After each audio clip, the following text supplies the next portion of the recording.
দেখতে দেখতে কিভাবে যেন রমজান মাসটা শেষই হয়ে গেল। আজ চাঁদ রাত, আজ সবাই শেষবারের মতো ইফতার করবে এবছরের জন্য। সেই ছোট্টবেলা থেকেই ইফতারটা বা রমজান মাসটাকে আমরাও খুব এনজয় করি।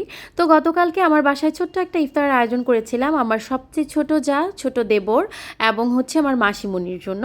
তো তারা সবাই এসেছিল সন্ধ্যাবেলা। যেহেতু আমি ব্যস্ত ছিলাম তাই সব ধরনের ক্লিপগুলো আমার নেওয়া হয়নি। তো আমার ছোট যা ফাঁকে ফাঁকে যতটুকু পেরেছে ভিডিও করেছি, সেই সুন্দর মুহূর্তগুলোই আপনাদের সাথে শেয়ার করছি। তো বেশ অনেকদিন পরে সবার সাথে দেখা হয়েছিল, তাই আমরাও খুব এনজয় করেছি আর আমাদের বাচ্চা কাচ্চাগুলো অনেক বেশি এনজয় করেছে। Hello, nice iftar party. Thank you Laboni. You are welcome, thank you for coming. তারপরে আমরা সবাই মিলে একসাথে ইফতার শেষ করলাম। ইফতার শেষ করার পরে আমাদের বাচ্চা কাচ্চাদের বায়না শুরু হয়ে গেছে যে তারা বেইলি রোডে যাবে সাবজিরোতে আইসক্রিম খাওয়ার জন্য। এক সময়কার সাহিত্যর আর যোধার খুব ফেভারিট একটা প্লেস ছিল সাবজিরো, আমরা মাঝে মাঝেই যেতাম। বাট এখন ওদের স্কুল হওয়াতে এখন সবাই খুব ব্যস্ত থাকে আর যোধারাও খুব একটা নারায়ণগঞ্জ থেকে ঢাকায় আসা হয় না, দেখাও হয় না, তাই এখন আর যাওয়া হয় না। তো গতকালকে তাদের দুজনেরই বায়না ছিল তাদেরকে সাবজিরোতে নিয়ে যেতে হবে।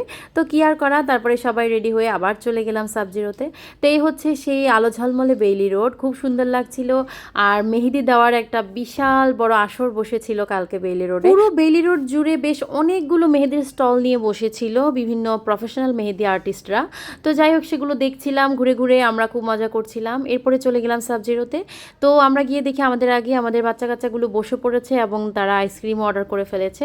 তো এরপরে জিজ্ঞেস করছিলাম যে কে কী ফ্লেভার নিয়েছে। তো সাহিত্য খুব মজা করে আইসক্রিম খাচ্ছিল। অনেক মজা। কোন ফ্লেভার নিয়েছো তুমি? ভ্যানিলা। তো এরপরে আমরা যে যার পছন্দের স্কোপ নিয়ে নিলাম। এরপর সবাই একসাথে বসে আইসক্রিম খাচ্ছিলাম আর সাহিত্যকে খাপাচ্ছিলাম, কারণ এর আগের বার সাহিত্য এখানে খেতে এসে আইসক্রিম খেয়ে একদম বমি করে দিয়েছিল। আমাদের আইসক্রিম পার্টি হচ্ছে। সাহিত্য মুখটা মোছো, দেখে বোঝা যাচ্ছে আইসক্রিম খাচ্ছে।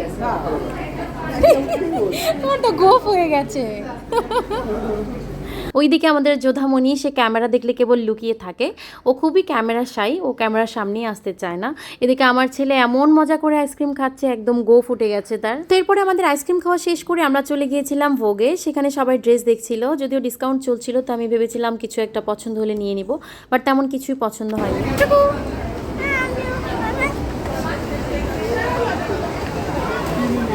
তো এরপর আমরা আরও কিছুক্ষণ ঘোরাফেরা করলাম, ভালোই লাগছিল, কারণ কালকে বেলি রোড বেশ জাঁকজমক ছিল, অনেক মানুষজন ছিল।